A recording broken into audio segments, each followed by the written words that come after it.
വയനാട്ടിൽ മോഷണശ്രമം നടത്തിയ രണ്ടുപേരെ വീട്ടുടമയും നാട്ടുകാരും ചേർന്ന് ഓടിച്ചിട്ട് പിടികൂടി പോലീസിലേൽപ്പിച്ചു.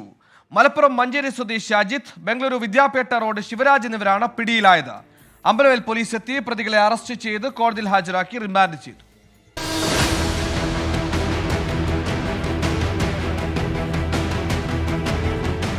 കഴിഞ്ഞ ദിവസം ഉച്ചയോടെ ആണ്ടൂർ ചീനപ്പുല്ലാണ് സംഭവം. പ്രദേശവാസിയായ തേക്കറ്റത്ത് TJ രാജുവിന്റെ വീടിന്റെ ജനൽക്കമ്പി വളച്ച് അകത്ത് കയറാൻ ശ്രമിക്കവെയാണ് മോഷ്ടാക്കൾ കുടുങ്ങിയത്.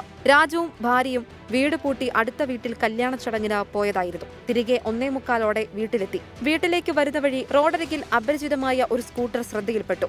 വീടിന്റെ പ്രധാന വാതിൽ തുറന്ന് അകത്തു കയറിയ ഭാര്യ കിടപ്പുമുറിയുടെ ജനാലച്ചില്ലുകൾ താഴെ വീണ് കിടക്കുന്നത് കണ്ടു. കമ്പികൾ വളഞ്ഞ നിലയിലായിരുന്നു. അപ്പോഴേക്കും പുറത്ത് ജനലിനടുത്ത് നിന്നിരുന്ന ഒരാൾ വീട്ടുമുറ്റത്തുകൂടി പുറത്തേക്കോടി. ഇയാളെ നാട്ടുകാർ ചേർന്ന് കീഴ്പ്പെടുത്തുകയായിരുന്നു. വീടിന്റെ പിറകിലൂടെ ഓടിയ രണ്ടാമത്തെയാൾ കല്യാണം നടക്കുന്ന വീടിന്റെ അടുത്തേക്കാണ് വയൽ വഴിയെത്തിയത്.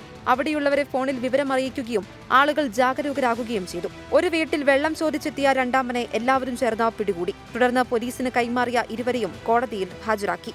24 വയനാട്.